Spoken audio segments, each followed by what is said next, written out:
Inilusad sa Malcolm Square noong ika-2 ng Marso ang isang reverse vending machine bilang bahagi ng pinaigting na kampanya ng lungsod ng Baguio para sa mas maayos na pamamahala ng basura. Ang RVM ay isang automated machine na tumatanggap ng plastic bottles, PET bottles at aluminum cans.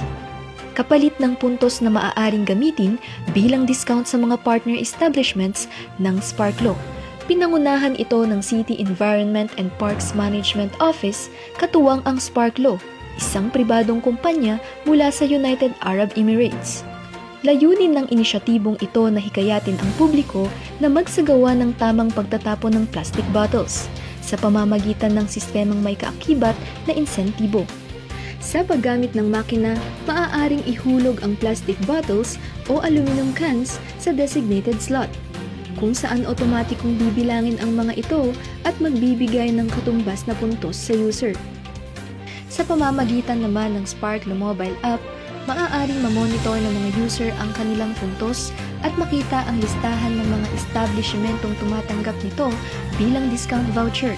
Itong machine na ito from Sparklo is an innovation, no, para mas maengganyo, ma-encourage at participative yung recycling na gagawin natin, supposed to be. Samantala, bahagi rin ito ng Circular Economy Initiative ng lungsod kung saan ang mga nakokolektang recyclable materials ay dadalhin sa recycling industries upang maproseso at muling mapakinabangan. A partnership between the government, no, na magmamanage nito, and of course the responsible na mga natin, mga local businesses natin, 'di ba?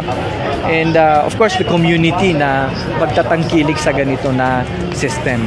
Dagdag pa nito, plano ng lungsod na maglagay pa ng mga reverse vending machines sa mga pangunahing parke upang mas maging accessible ito sa publiko.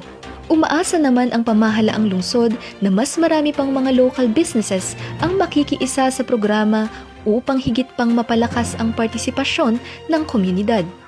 Sa pamamagitan ng programang ito, muling pinagtitibay ng lungsod ang pagsusulong ng mas sistematiko, makabago at inklusibong pamamahala ng basura. Ito ay higit pa sa simpleng paghulog ng plastic bottles dahil ito ay may layuning maitaguyod ang disiplina, responsibilidad at aktibong pakikilahok ng bawat residente sa pangangalaga ng kalikasan. Reyelyn Bornolia para sa PIO Baguio Balita.